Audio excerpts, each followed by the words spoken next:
Sans plus tarder, je vais vous partager le message que le Seigneur m'a mis sur le cœur ce matin. Je vais vous inviter à ouvrir vos Bibles, s'il vous plaît, dans le livre de la Genèse, le premier livre. Nous allons commencer à lire à partir du premier verset jusqu'au verset 8. Nous y sommes ?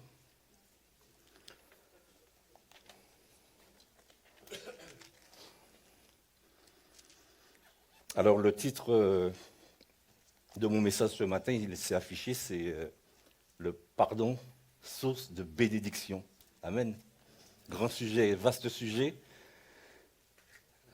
Une prédication ne suffirait pas pour développer tout le sujet. Il nous faudrait peut-être même l'éternité, ce n'est pas suffisant. Mais on va essayer de faire avec le temps qui m'est imparti, on va essayer d'être le plus direct possible. Soyez bénis. Alors, on lit. Chapitre 45, et on va commencer à lire à partir du premier verset. Joseph ne pouvait plus se contenir devant tous ceux qui l'entouraient. Il s'écria, « Faites sortir tout le monde !» Et il ne resta personne avec Joseph quand il se fit connaître à ses frères. Il éleva la voix en pleurant. Les Égyptiens l'entendirent et la maison de Pharaon l'entendit. Joseph dit à ses frères, « Je suis Joseph. Mon père vit-il encore ?» Mais ses frères ne purent lui répondre car ils étaient troublés dans sa présence. Joseph dit à ses frères, « Approchez-vous de moi. » Et ils s'approchèrent. Il dit, « Je suis Joseph, votre frère que vous avez vendu pour être mené en Égypte. Maintenant, ne vous affligez pas et ne soyez pas fâchés de m'avoir vendu pour être conduit ici, car c'est pour vous sauver que la vie que Dieu m'a envoyée devant vous. Voilà 2 ans que la famine est dans le pays, et pendant 5 années encore, il n'y aura ni labour ni moisson. » Verset 7, « Dieu m'a envoyé devant vous pour vous faire subsister dans le pays et pour vous faire vivre par une grande délivrance. Ce n'est donc pas vous qui m'avez envoyé ici, mais c'est Dieu. Il m'a établi père de Pharaon, maître de toute sa maison et gouverneur de tout l'Égypte. » Quelle histoire! On connaît tous l'histoire de Joseph, on connaît ses souffrances, on connaît aussi comment ça s'est terminé. Et j'ai envie de commencer par une question. Qui de nous n'a jamais été confronté à gérer des conflits? Donc, ça va, je peux continuer. Je peux continuer. Alors, ce sont des situations, bien sûr, qui souvent nous échappent. Et on ferait bien de s'en passer la plupart des fois du temps. Ce sont des moments souvent d'incompréhension qui peuvent procurer des blessures profondes, voire indélébiles. Et selon la manière que nous vivons et que nous acceptons l'instant, la finalité peut être tout à fait différente. Tout dépend de notre perception de la situation, comment nous l'analysons. En tant qu'être humain, bien sûr, il nous arrive d'avoir à gérer divers traumatismes, le plus souvent causés par nos proches et surtout quand il s'agit de notre propre famille. On n'y échappe pas. Nul n'est épargné, aucun milieu. La vie est ainsi faite. On n'y peut rien, c'est comme ça. Alors, mon premier point va s'afficher, c'est une succession d'injustices. Voilà, et pour revenir au contexte de notre lecture d'aujourd'hui, il faudrait reprendre commencer à partir de lire à partir du chapitre 37, chapitre 37 et aller jusqu'à la fin, bien sûr. Et pour revenir au contexte, Joseph, dans son adolescence, eut 2 songes, ou 2 visions, comme on veut. On interprète comme on veut. Et il ne put les garder dans son cœur, il les raconta à son père dans un premier temps, puis à ses frères, qui eurent de l'aversion vers lui. Et à partir de ce moment, ils se mirent secrètement à comploter contre lui un plan de vengeance. Je dirais même un plan de vengeance machiavélique. Et ils s'empressèrent de mettre à exécution l'occasion venue. Alors qu'il se rendait à la demande de son père pour s'enquérir de la santé de ses frères et sœurs, de ses frères, pardon, en l'apercevant de loin, ils ont décidé de lui ôter la vie. Et c'est grâce à la bienveillance de Ruben, son frère, qu'ils ne sont pas allés au bout. Lorsqu'il s'approcha d'eux, ils le saisirent, ils le frappèrent, ils déchirèrent ses vêtements, puis ils le jetèrent dans une citerne. Alors qu'un convoi passait par là, ils décidèrent de le vendre. Et ils le vendirent à des Ismaélites qui l'emmenèrent comme esclave à Potiphar en Égypte. L'Éternel était avec lui et tout ce qu'il faisait lui réussissait. Tout ce qu'il faisait lui réussissait. Un beau jour, la femme de Potiphar, qui avait remarqué c'était un beau jeune homme, elle lui a fait des avances. Elle lui a demandé de coucher avec elle, pardon. Et Joseph, ayant du respect pour son maître et saisi par la crainte de Dieu, refusa de déplaire à l'Éternel. Et il s'enfuit en laissant ses vêtements. Donc à partir de cet instant, la femme de Potiphar, elle élabora un plan de vengeance à son tour, qu'elle mit à exécution, et ce qui le conduit en prison. C'est grave.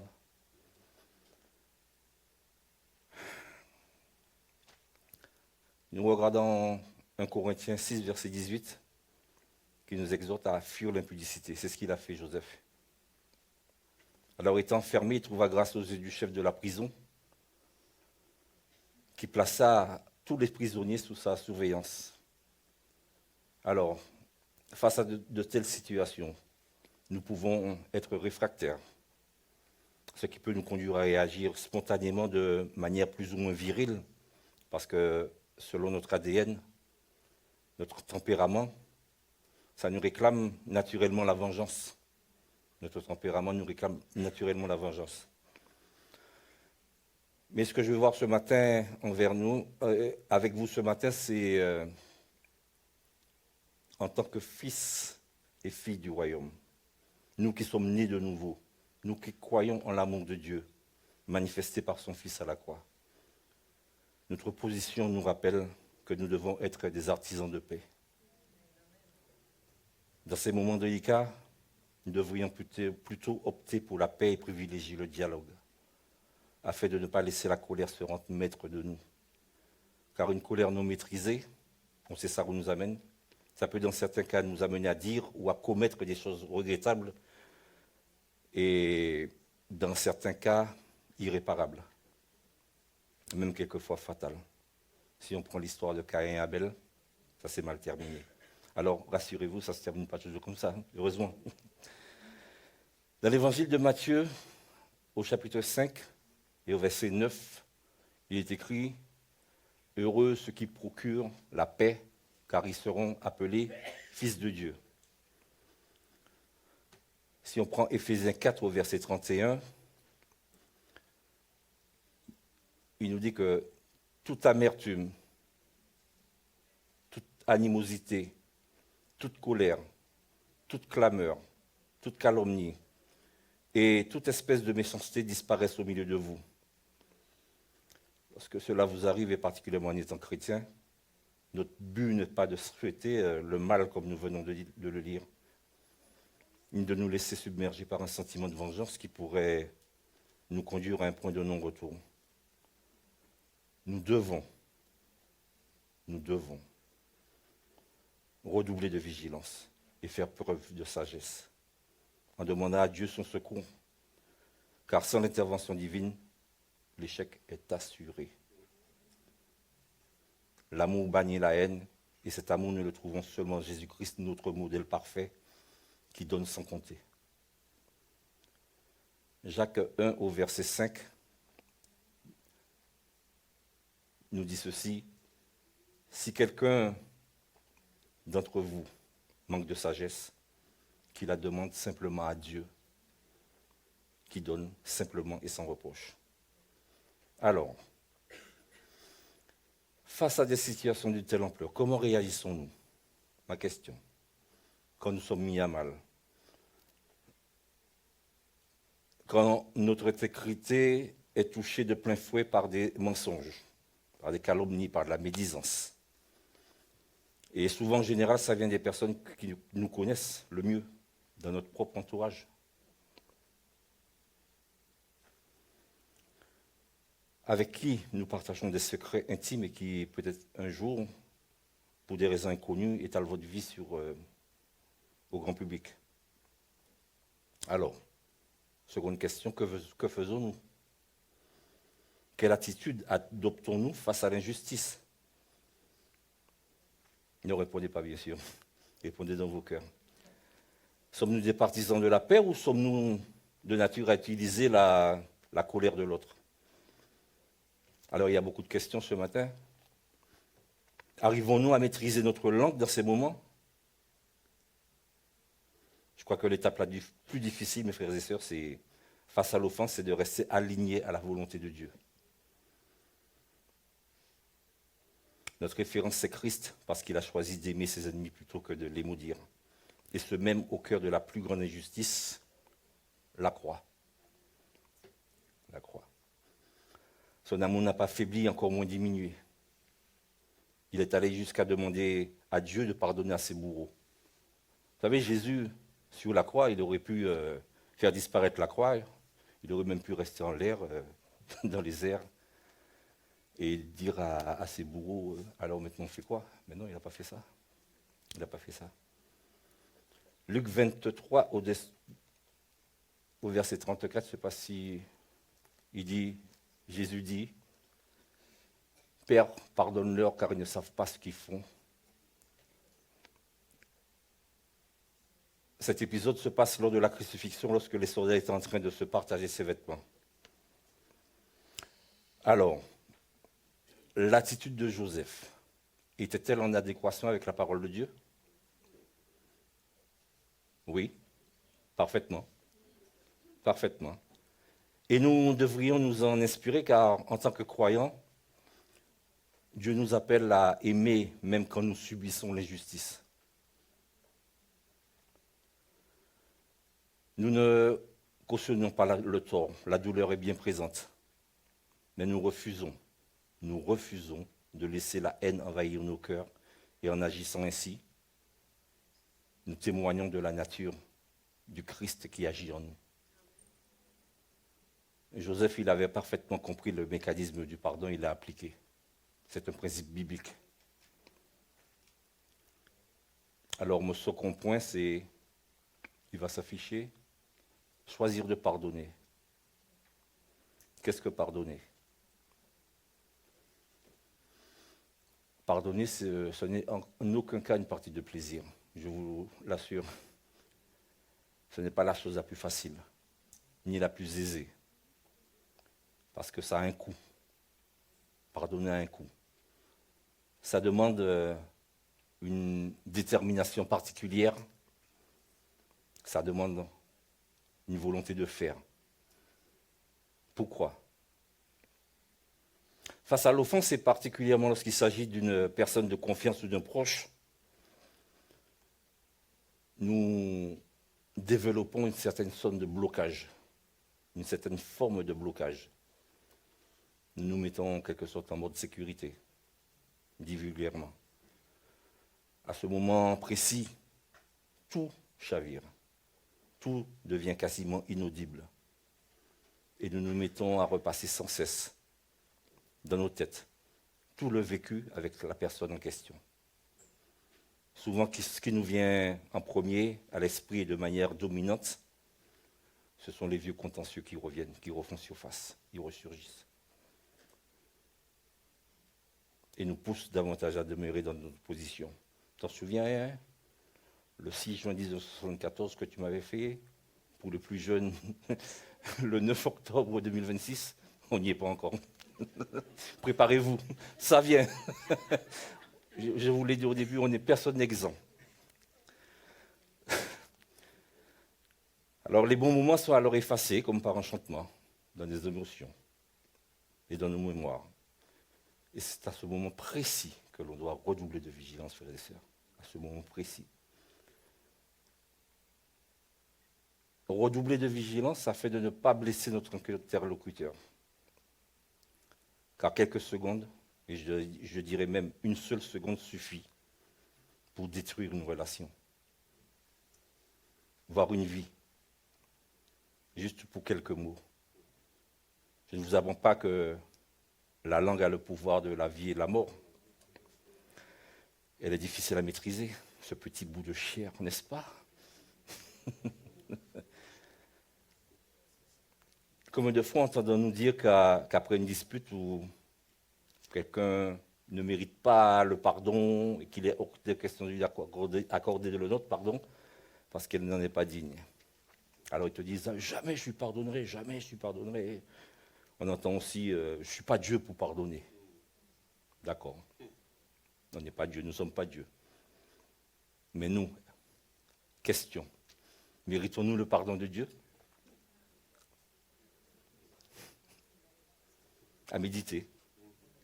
Alors certes, nous ne sommes pas Dieu, mais il nous demande cependant de le faire, alors pas de nos propres forces, bien sûr. Cela est impossible de par notre nature. Mais par sa grâce, qui nous transforme et par le fruit de son amour dans nos cœurs, cela devient possible. Il suffit de mettre de la bonne volonté, simplement. Une dose de bonne volonté, normalement, ça démarre. Nous avons tous plein de bonnes raisons à attribuer la faute à autrui, parce qu'on se souvient plus facilement, comme je l'ai dit tout à l'heure, des paroles de l'autre, et il y a une certaine forme d'amnésie qui nous prend subitement, comme par enchantement. On devient amnésique. On oublie ce que nous, on a dit. On oublie que nous avons une part de responsabilité qui a conduit à cette querelle, car il me semble qu'il faut être deux pour être en contradiction, non? Si on est en contradiction avec soi seul, il y a un problème. Il y a quelque chose qui ne tourne pas rond. Quoique, il y a des personnes qui... Une situation de crise n'est jamais simple à gérer, frères et sœurs, et nous n'avons pas tous la capacité de nous contenir et de maîtriser l'instant présent. Cependant, et là j'insiste bien, il ne devrait même pas nous venir à l'esprit d'écraser notre adversaire, que ce soit par des paroles assassines ou tout autre comportement qui pourrait nuire à son état physique ou moral. Et là où j'insiste le plus, et encore moins envers des frères et sœurs en Christ. Envers des frères et sœurs en Christ. Les querelles, les provocations, l'agressivité, la colère et tout ce qu'on pourrait y rajouter n'ont pas leur place dans l'Église, frères et sœurs. Lorsque des sujets nous divisent, ça peut arriver, et je dirais même que ça arrive fréquemment, pas ici bien sûr, pour reprendre, vous m'avez compris, ne serait-il pas plus juste de rechercher la paix? Nous sommes une famille, et bien plus, nous sommes le corps de Christ. Est-ce que le corps de Christ est divisé? Est-ce que le corps de Christ est divisé? Il y a beaucoup de questions, je vous ai dit ce matin. Frères et sœurs, gardons-nous des rancunes envers nos frères ou cherchons-nous à préserver la fraternité. La vengeance appartient à Christ et à lui seul. N'essayons pas de faire le travail de Christ, n'essayons pas de l'aider. Regardons ensemble ce que nous dit l'apôtre Paul dans l'Épître aux Romains. Nous lisons Romains 12.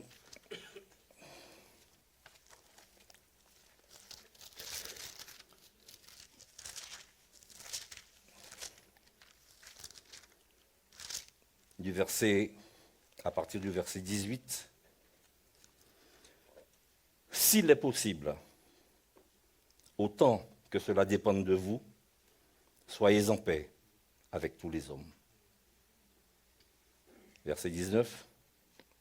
Ne vous vengez point vous-même, bien-aimés, mais laissez agir la colère, car il est écrit, À moi la vengeance, à moi la rétribution, dit le Seigneur. Nous continuons au verset 20. Mais si ton ennemi a faim, donne-lui à manger. S'il a soif, donne-lui à boire. Car en agissant ainsi, ce sont des charbons ardents que tu amasseras sur sa tête.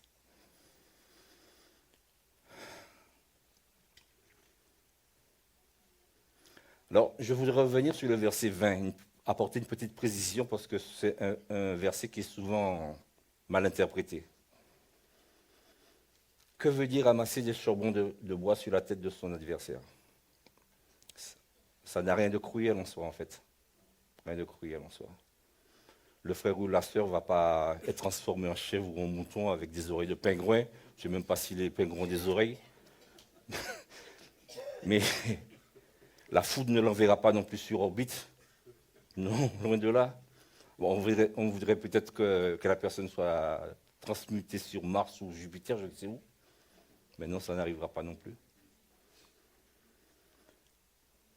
Ça ne lui ferait pas de mal.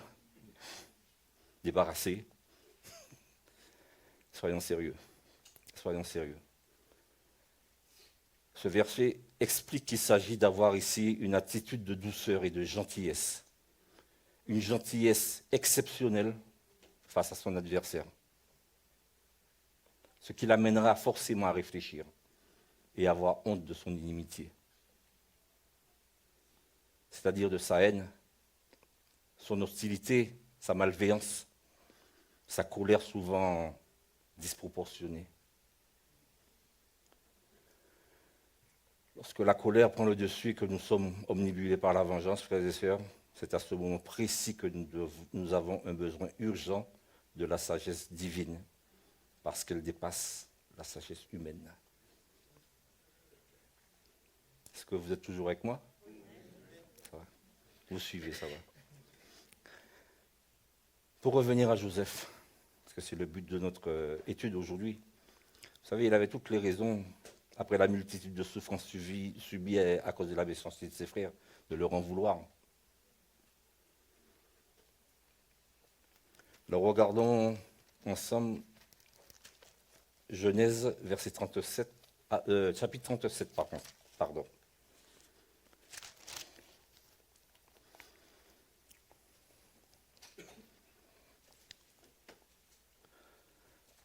Regardez bien, écoutez bien. Au verset 4, il est dit qu'ils avaient de la haine envers lui.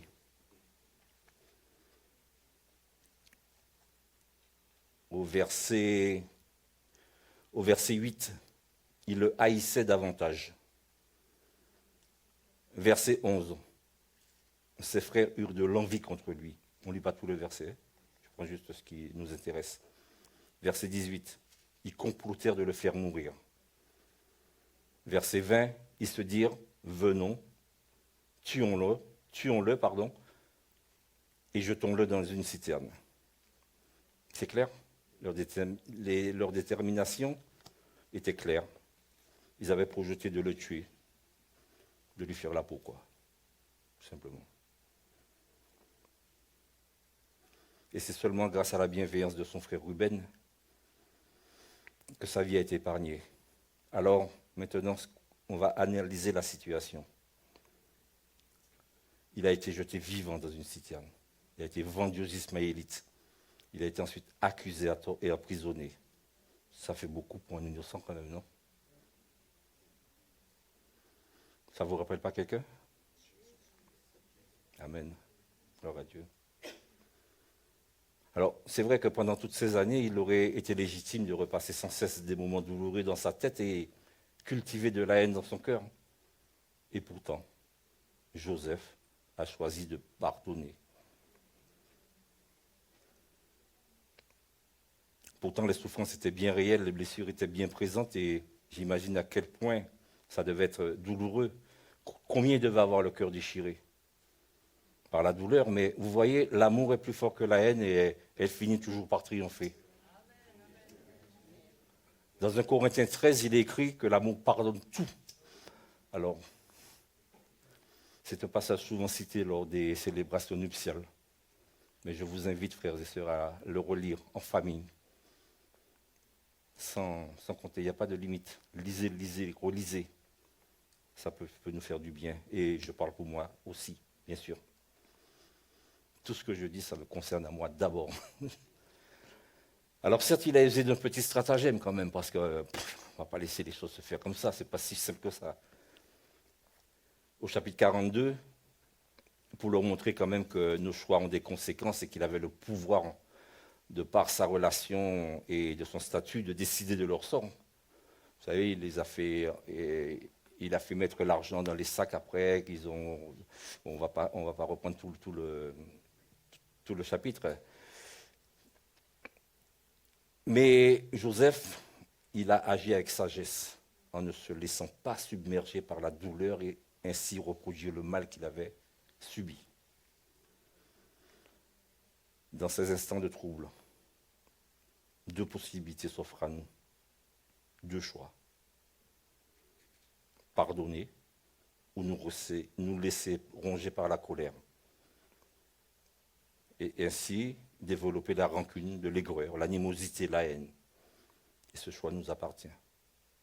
Ce qui va me mener à mon troisième point, parce qu'on a vraiment besoin, et sans ça, rien n'est possible. Demander à Dieu la force de pardonner. Demander à Dieu la force de pardonner. Alors, pardonner, c'est quoi? Pardonner, c'est un choix délibéré. Pardonner, ce n'est en aucun cas un signe de faiblesse. En aucun cas. C'est la force de l'amour. Et cet amour, il a un nom. Jésus. Le pardon est une force qui libère. C'est une franche décision de notre part. Ce n'est ni une émotion, ni un sentiment, c'est le sceau de Dieu et nous en sommes les premiers bénéficiaires.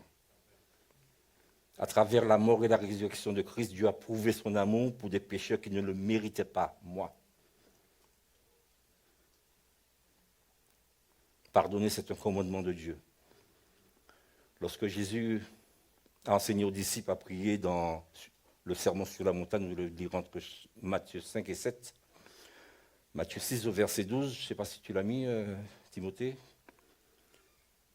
il est dit, pardonne-nous nos offenses comme nous pardonnons à ceux qui nous ont offensés.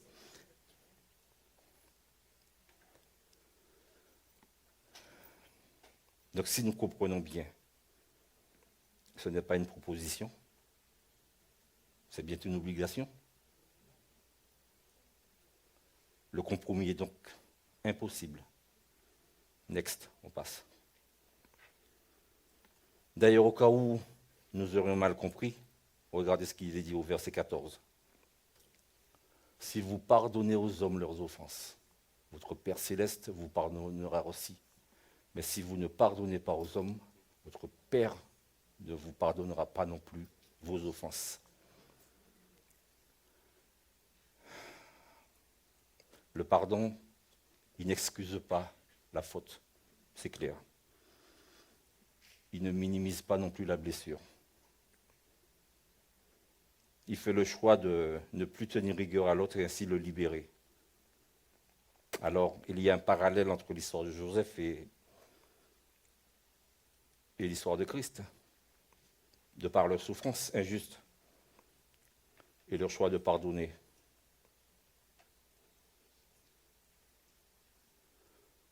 Aucun d'eux n'a commis de faute et pourtant ils ont subi l'injustice la plus totale. Joseph la prison, Christ la croix.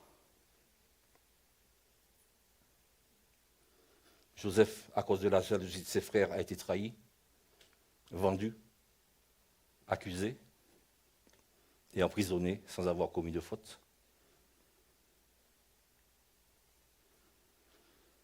Et une condamnation injuste s'en est suivie.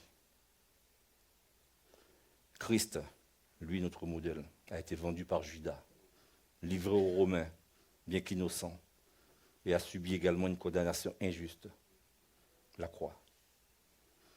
Joseph avait tous les pouvoirs en ses mains. Mais il a choisi de pardonner à ses frères et de les accueillir de la même manière. Christ, après la souffrance et l'humiliation, je me suis trompé de ligne peut-être. De la même manière, Christ, le roi des rois, le Seigneur des seigneurs, nous accorde le pardon et nous offre le salut. Joseph a dû affronter l'humiliation avant d'être élevé. Christ, de la même manière, après la souffrance et l'humiliation, a été souverainement élevé à la droite de Dieu. Philippiens 2, au verset 8 et 9, nous rapporte, il s'est humilié lui-même. Il s'est humilié lui-même, se rendant obéissant jusqu'à la mort, même jusqu'à la mort de la croix. C'est pourquoi Dieu l'a souverainement élevé et lui a donné le nom qui est au-dessus de tout nom. Alors, maintenant, face à tout ce qui a été dit, quel est notre choix? Que choisissons-nous? Je rappelle que cette décision est personnelle.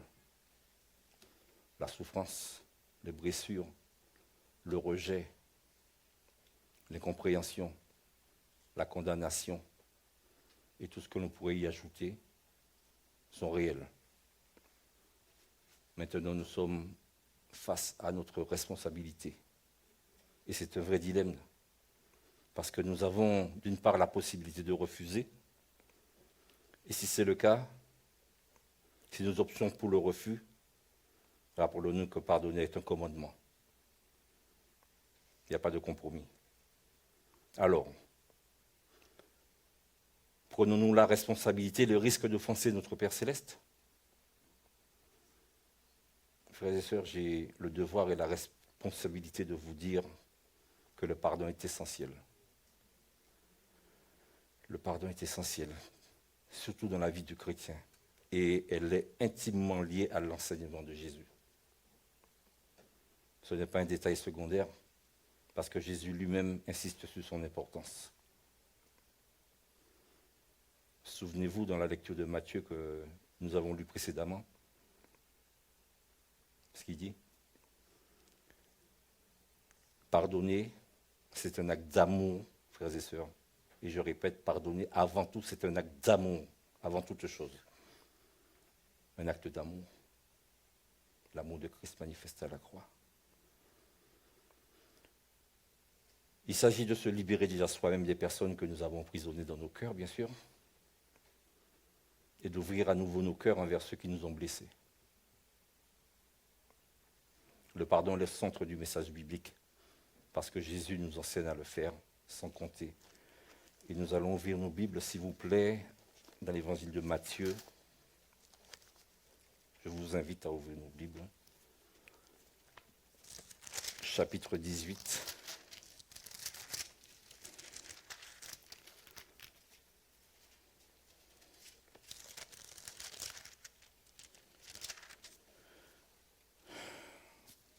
Versets 21 à 22.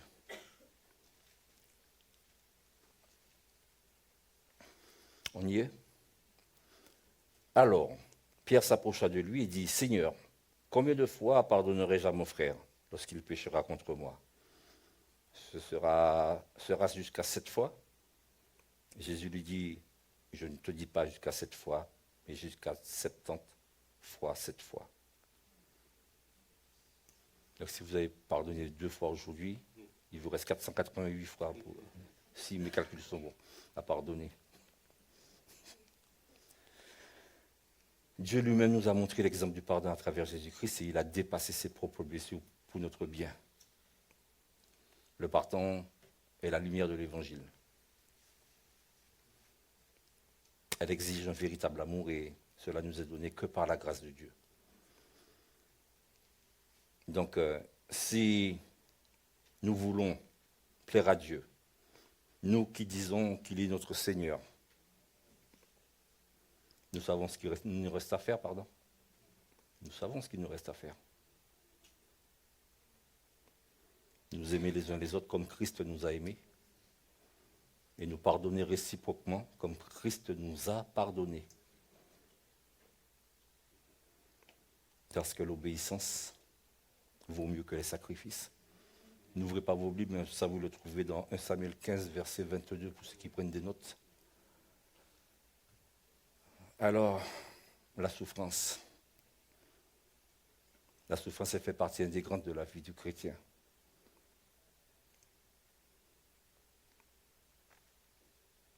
Je ne sais pas si tu as noté Jacques 1, verset 2 à 4, Timothée.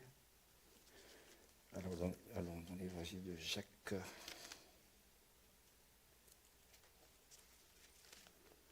Je ne vois rien.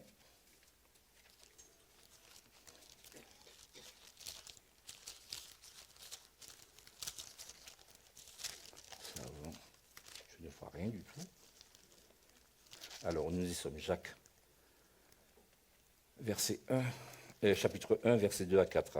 Mes frères, regardez comme un sujet de joie, écoutez bien, un sujet de joie complète les diverses épreuves auxquelles vous pouvez être exposés, sachant que l'épreuve de votre foi produit la patience, mais il faut que la patience accomplisse parfaitement son œuvre, afin que vous soyez parfaits et accomplis, sans faillir en rien.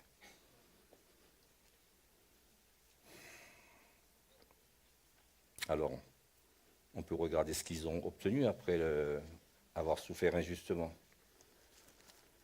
Joseph, après avoir souffert injustement, fut élevé comme second auprès de Pharaon.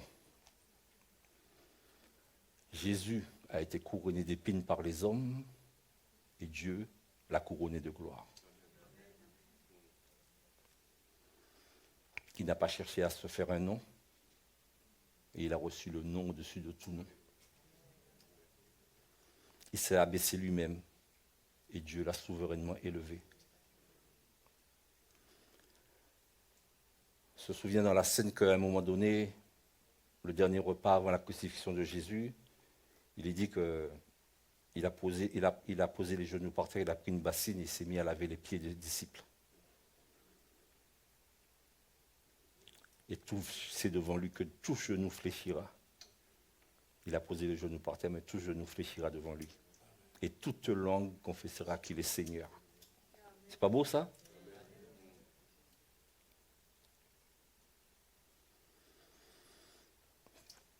Alors, en conclusion, le pardon a quand même une notion d'urgence. Il y a quand même une notion d'urgence. Et je voudrais terminer par un témoignage personnel que j'ai vécu, moi. Quelqu'un de très proche qui est depuis décédé. Alors, rassurez-vous, ce n'est pas pour vous faire peur, mais c'est la réalité, c'est vraiment vrai. Et depuis ce jour-là, je vivais l'évangile différemment que maintenant. Et j'ai compris depuis ce jour-là. C'est quelqu'un qui a enduré beaucoup de souffrances morales. Des choses vraiment blessantes, inimaginables, ont été dites à son encontre par des personnes censées à lui apporter de l'amour. Nous avions pour l'habitude de nous appeler tous les jours parce que nous avions une relation fusionnelle. Quelquefois dans nos conversations, nous évoquons les blessures du passé, sans plus. Ce 1er octobre 2018, je sentais une certaine lourdeur, un poids, une oppression particulière durant la conversation. Moi, ayant connu, affronté quasiment les mêmes choses et des mêmes personnes aussi, je lui ai annoncé que j'avais fait la démarche peu de temps avant de pardonner à ces personnes et de leur demander pardon si je leur avais fait du mal. Et je l'ai invité vivement à faire la même chose. Après une longue discussion sur le sujet, nous nous sommes quittés en nous disant comme d'habitude, à demain, parce que nous nous appelions tous les jours. Cette nuit-là, je travaillais. J'avais une pensée persistante qui me disait de la rappeler, afin de reprendre la conversation sur la question. Car je ressentais dans son cœur une vive douleur, une douleur mais amplifiée par 10. Au milieu de la nuit, afin de ne pas troubler son sommeil, j'ai finalement décidé de la rappeler à mon réveil. Je travaillais la nuit. J'ai finalement décidé de la rappeler à mon réveil pour insister sur le caractère urgent du pardon.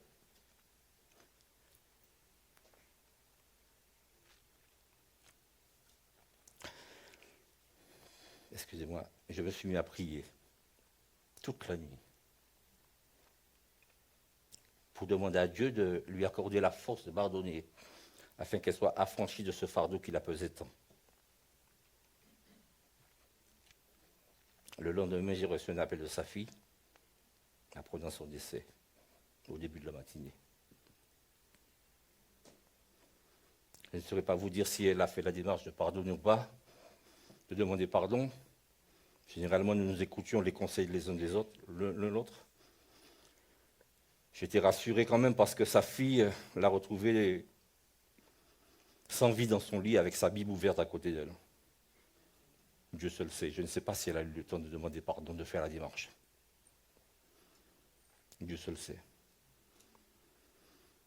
Alors, frères et sœurs, je vous laisse avec ce verset de Éphésiens 4 au verset 26 qui nous dit « Si vous vous mettez en colère, ne péchez point, que le soleil ne se couche pas sur votre colère. Que le soleil ne se couche pas sur votre colère. »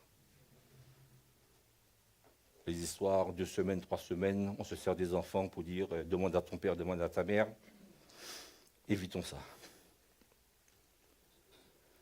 Frères et sœurs, tout ce qui trouble notre communion avec Dieu ou nos frères et sœurs devrait logiquement être réglé immédiatement. Immédiatement. N'attendons pas. Nul n'est maître de la seconde d'après. Que Dieu vous bénisse. Que Dieu vous bénisse. Seigneur, merci pour ton grand amour. Seigneur, tu sais, nous voulons faire ta volonté.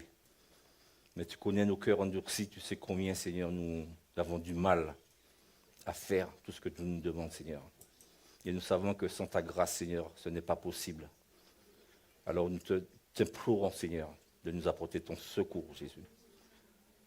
De nous donner un cœur semblable au tien, Seigneur, pour pouvoir pardonner comme toi tu nous as pardonné, Seigneur. Parce que c'est un acte d'amour, comme nous l'avons dit, et c'est un acte d'obéissance. Et nous voulons te plaire. Que ton nom soit béni, Père éternel. Soit glorifié dans le nom de Jésus. C'est ainsi prié, Père. Amen.